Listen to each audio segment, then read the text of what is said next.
Hey y'all, Pastor Emil, coming to you live from my backyard. And wow, I look almost as sweaty as I feel. Went for a bike ride, had to mow the lawn, and you can see I've got my earbuds in. I'm listening to some sermons from Tim Keller. I listen to a lot of Tim Keller sermons. He's been really important part of my faith formation, part of my spiritual walk. And I just was listening to a sermon that gave me something that I thought tied in real well to the Tuesday Tunes video I did a little bit earlier on that song Blessings. If you remember the song by Laura Story, she's talking about how sometimes suffering is actually God's blessing. When God doesn't take away things that hurt, when God doesn't give us exactly what we want, sometimes that's Him helping us long for something that this world can't satisfy, long for Him and all of that. And it's a really powerful song. Check out the video, check out the song. But something I heard today, just a little while ago, made me think there's something that we probably need to address before we can really understand suffering as a good thing, as a thing that helps us draw closer to God, draw closer to Jesus, develop a deeper appreciation for what Jesus has done for us. And that is, we got to make sure we truly have a grasp of the gospel. We're going through Galatians at Open Arms, and the reason is to make sure we got the gospel right. If we want to get the gospel out, we got to get the gospel right. There's a lot of ways we get the gospel wrong.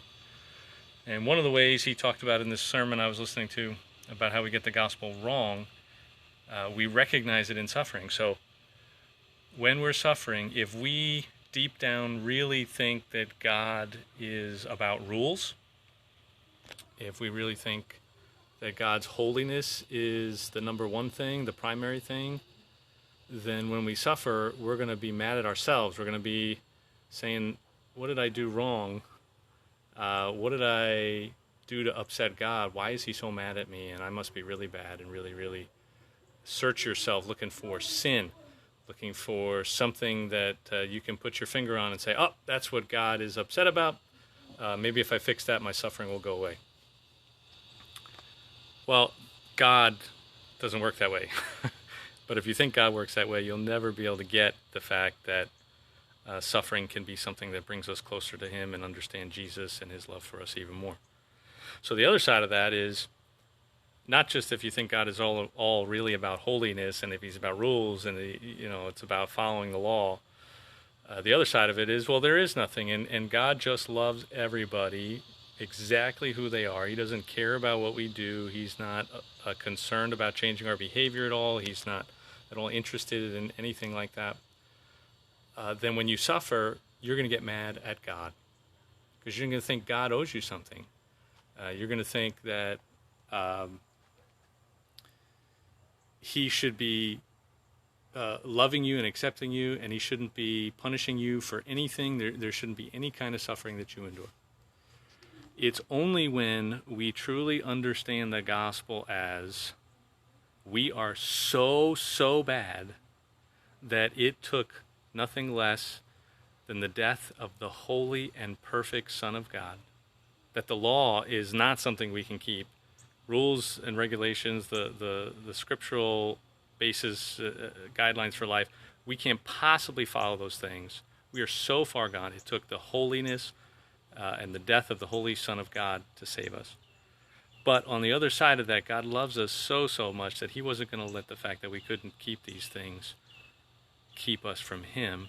And so He was willing to give up His Son for you and for me. And if His Son lived a good life and was holy and righteous and He suffered, well, then what should we expect to be different about our lives?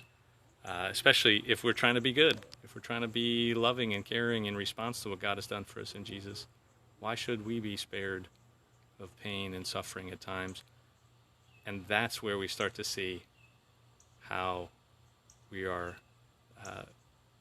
we get to gain a deeper appreciation for what Jesus has done. Because whatever we suffer, God has suffered. Jesus has suffered more. Lose a child, God lost His child lost his son on the cross. Betrayal, Jesus was betrayed. Injustice, Jesus experienced injustice.